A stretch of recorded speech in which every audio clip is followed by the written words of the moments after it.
আমার স্বামী টিটু ঘর জামাই থাকত আমাদের বাড়িতে, কিন্তু সে ছিল ওর মা। কোনো কাজ করতে পারত না, কিন্তু তাকে আমি অনেক পছন্দ করতাম, তাই বিয়ে করে ফেলি। আমার মেজ ভাবি সন্তান হতো না, তাই আমার মেজ ভাই সবসময় মনমরা হয়ে থাকত, আর ভাবিকে বলতো তোকে ছেড়ে দিয়ে আরও একটা বিয়ে করব। কিন্তু হঠাৎ একদিন রাতে লক্ষ্য করলাম আমার স্বামী টিটু মেজ ভাবে ঘর থেকে বের হচ্ছে। তার কিছুদিন পর ভাবি হতে যাচ্ছে। আমি তা শুনে আমার মাথা ঘুরে গেল।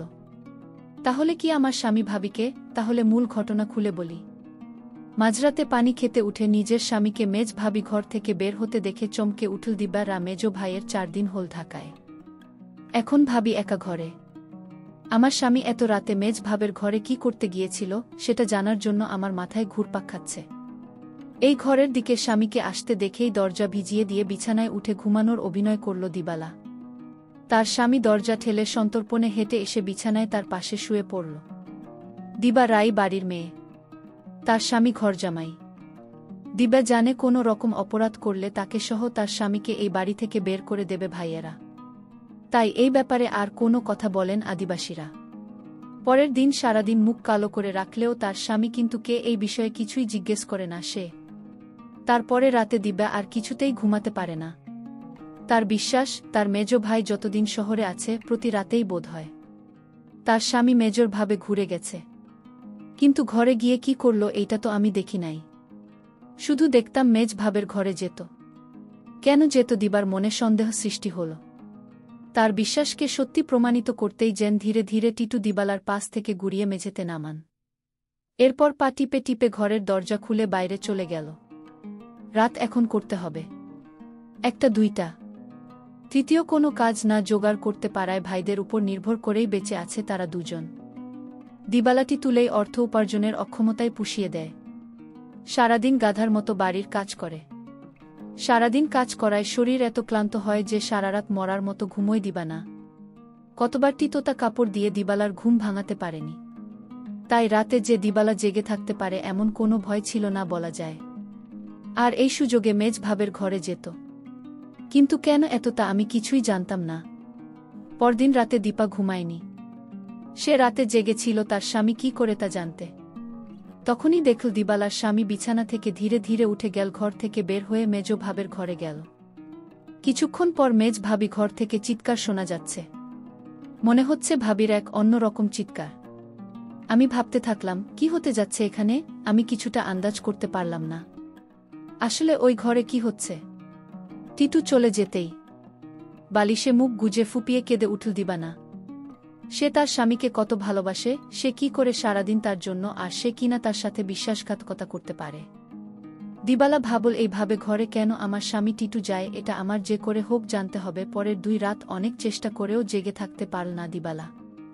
সারাদিনের কাজের দখলে এতই ক্লান্ত থাকত যে মাঝরাত পর্যন্ত বিছানায় শুয়ে জেগে থাকা তার পক্ষে অসম্ভব ছিল। তারপরে যখন মেজ ভাই চলে এলো তখন থেকে দিব্যা কিছুটা নিশ্চিন্ত হল। তার কয়েকদিন পর এক রাতে গভীর ঘুমে ঘুমিয়ে রয়েছে দিব্যারা।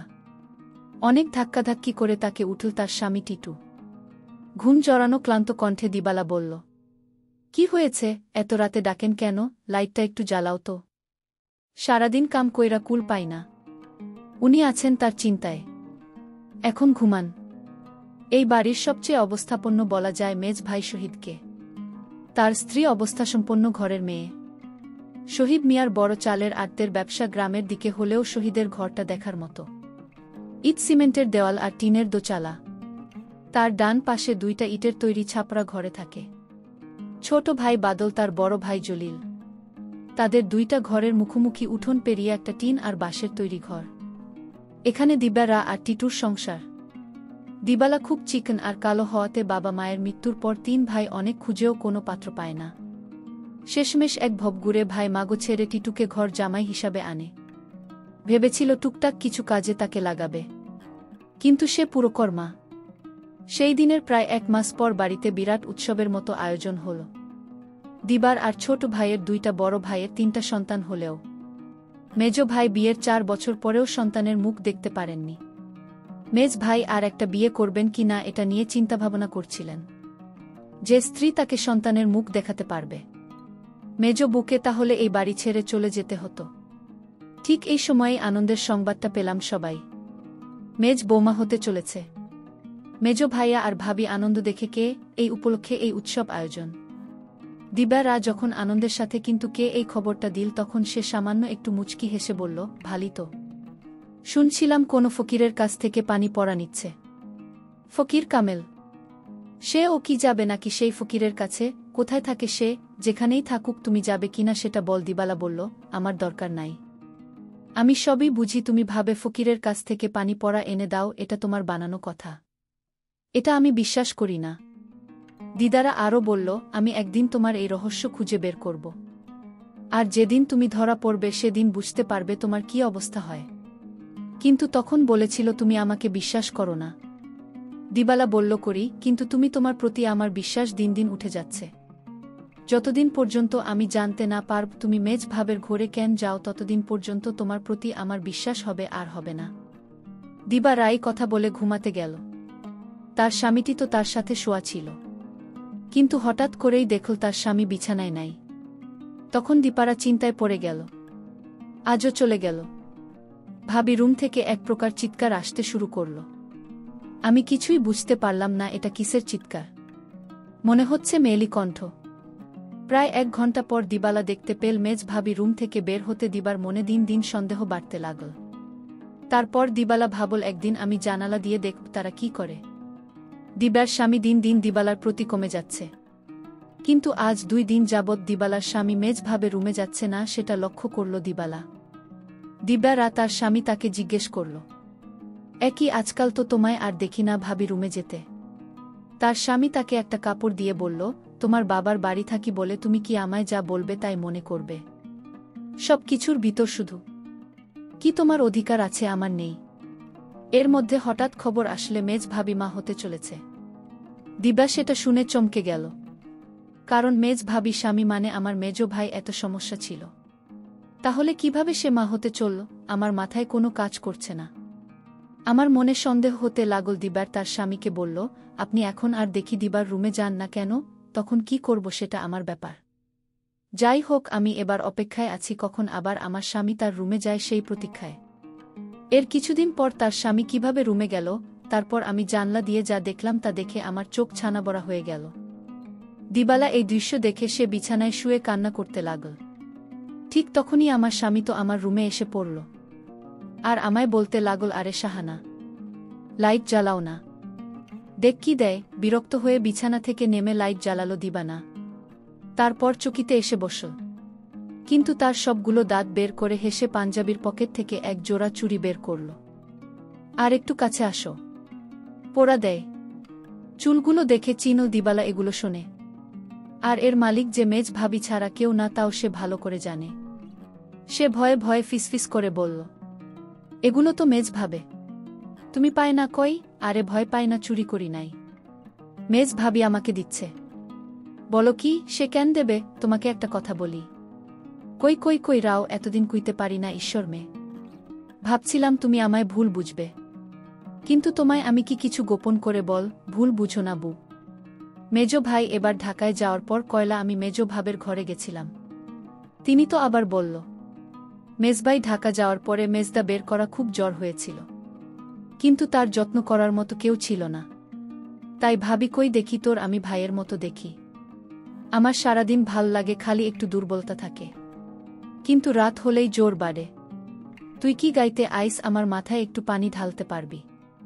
দিবালা অবাক হয়ে বলল, আমারে করতে পারো? ছোট ভাবি বড় ভাবি আছে, তোমার করল কেন? আমাদের সারাদিনে জলের কথা একবারও কইল না। তিতু মুখটাকে মলিন করে বলল, দেখলাম, সব আমার কপালের দোষ। আমি জানতাম তুমি আমার সন্দেহ করবে। আমি কি আর সে বিশ্বাস পাওয়ার যোগ্য? দিবালা এবার কাদো কাদো হয়ে বলল, না গো, আমি ওটা বলি নাই। আমি তোমারে বিশ্বাস করুন না তো কারে করুন খ? তুমি ছাড়া আমার আর কে আছে? তুমি আমারে টোকাই বা ফিরিস্তা? আশা করি ও বিশ্বাস করুন না। এই না হলে আমার বউ। শুনুন, ভাবে কইলাম দেওয়ালে পাঠিয়ে দিবেন, এভাবেই বলল। আহা বেচারি, সংসারটা লাইগা কাজ কইরা সারাদিন মরছে, তারা বাড়িতে থাকতো করা কেন? দিবারা জানে যে আমি তোমার ভাই মানি। তুমি আছো, দিবালা কিছু মনে করবেন না জানলেও। ওর মনে এত নষ্ট না। তবু আমি তোমাকে কিছু করি না এই দলে। তাছাড়া উচিত পরের বাড়িতে থাকি। বেশি তর্ক মানায় না। এই জন্যই আমি তোমার ভাবে রুমে গেলাম চুপি চুপি। কারণ রাতে তোমার ভাবির মাথায় পানি না দিলে কি তখন জোর ছাড়ত? আমি যদি ভাবি পাশে না থাকতো, আমার মাথায় পানি না দিতাম, তাহলে জ্বলে মইরা যাইত। এতদিনে ভাবিকে কবরস্থানে রেখে আসতে হতো। দিবালা তখন বলল, সবই বুঝলাম, কিন্তু একটা বিষয় আমার মাথায় ঢুকছে না। ঋতু বলল, কি কথা তোমার মাথায় ঢুকছে না, আমায় বলো। দিবালা তখন বলল, আমার মেজ ভাইয়ের সমস্যা ছিল, কিন্তু সে কিভাবে মা হতে চলেছে। আর ভাবি ঘর থেকে কিসের আওয়াজ আসত, কিন্তু তখন বলল, তুমি দেখি আবার আমাকে সন্দেহ করছো। এই সন্দেহটা তোমাকে দূর করে দেয়। তোমার মেজ ভাবি একদিন আমায় বলল, আমার সংসারটা মনে হয় ঠিক হবে না। আমি বলেছিলাম, কেন টিকবে না? কারণ আমার কোনো সন্তান নেই, তাই স্বামী আর একটা বিয়ে করতে পারে বলে আমায় বলল। আর তখনই আমি বলেছিলাম তোমার ভাবিকে, শোন, তুমি কিচ্ছু চিন্তা করো না, আমি সব ব্যবস্থা করছি। আমি তখন এক ফকির বাবার কাছে গেলাম। ভাবি সমস্যাগুলো খুলে বললাম। ফকির বাবা বলল, আমি তোমায় এক গ্লাস পানি পড়া দিব, সেটা 23 ফোঁটা করে 7 খানা খেতে হবে। তাও নিজ হাতে খেলে হবে না, তার স্বামী তাকে খাওয়াই দিতে হবে। তখন তো বড় ভাই বাড়িতে ছিল না। আমি কোনো উপায় না পেয়ে এক গ্লাস পানি পড়া নিয়ে আসলাম। আর এই ফকির বাবার পানি পড়া খেয়ে আল্লাহর রহমতে সে সন্তান লাভ করেছে। বুঝলে এবার দিবা না? আর তোমার ভাবি ঘর থেকে যে শব্দ আসতো সেটা ছিল এলইডির শব্দ। তুমি তো শুধু শুধু আমার সন্দেহ করতে। দিবার চোখ ভিজে ওঠে। আহা, তার এই স্বামীকে আর ভাবি কি নাকি সে ভুল বুঝেছে? কি বাজে চিন্তাই না করেছে সেই রাতে তার স্বামীকে ভাবে ঘর থেকে বের হতে দেখে। সে সিদ্ধান্ত নেয় তার সহজ সরল এই স্বামীকে আর কোনোদিন সন্দেহ করবে না।